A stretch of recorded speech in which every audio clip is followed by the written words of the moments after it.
PTSD shows up in all sorts of situations and at unexpected times. It has been 15 years since Demarion's accident. I've spoken before about how he wasn't born a special needs child, but there was an accident that caused him to be a special needs child. And although 15 years have passed, there are still things that trigger me. If I had it my way, I would never be triggered.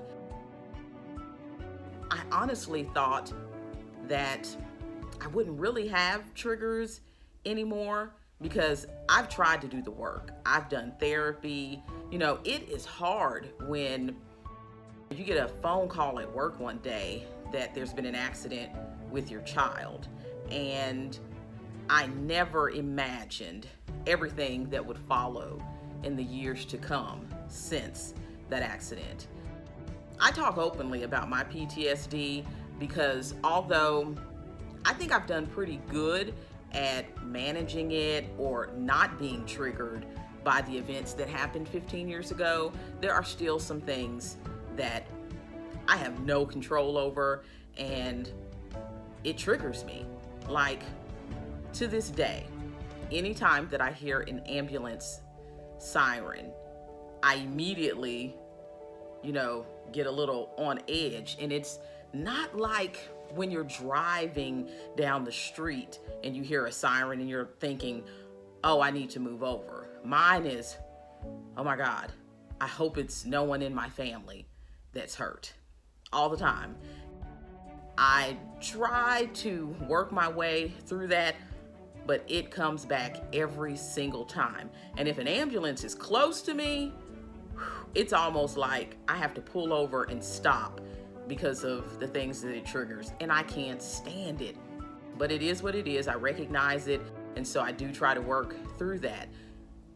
I didn't know I would have triggers when I had to take Demarion back to the hospital that everything happened at. I hadn't been to that hospital. I think this happened maybe 2 or 3 years ago when he had to have a surgery, an outpatient procedure that ended up turning into a longer situation where he ended up spending weeks in the hospital. That was one of the worst triggers for me. But I had to work through it because my child needed me, and that was a hospital that could do what needed to be done for him. And so I was just gonna have to suck it up and work my way around that. There are all sorts of things that unfortunately come up from time to time, and it stops me dead in my tracks.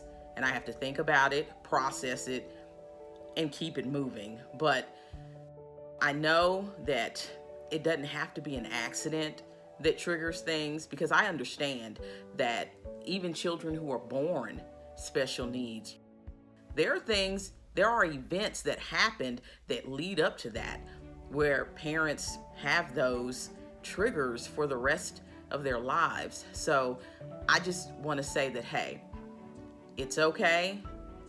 Do what you need to do to get through it, as long as you get through it in a healthy way. A lot of times you can work through some of those things and manage it and make it better. You may always be triggered by something, but you can manage what your reactions will be, how you'll react, and how things will work out for you in the future. I just wanted to share that with you guys because I know there are a lot of people out there who struggle with PTSD, post-traumatic stress disorder, and it's okay to talk about it. I think me talking about it has been extremely helpful for me. And also, there are just things that my very close friends and family members recognize or know that they don't do because they know that it could be a trigger for me. And I absolutely appreciate that. And it helps me continue to get through life without a lot of obstacles, because let's face it, on a daily basis, I have tons to worry about. And so the PTSD that came along with that one accident, I don't want to have to have that be a part of my daily life. Pops up every now and then. I get it. I understand. But like I said, I've done the work. I continue to do the work. So I just encourage you to continue doing the work. It will be okay. And as always, I hope you have a blessed day.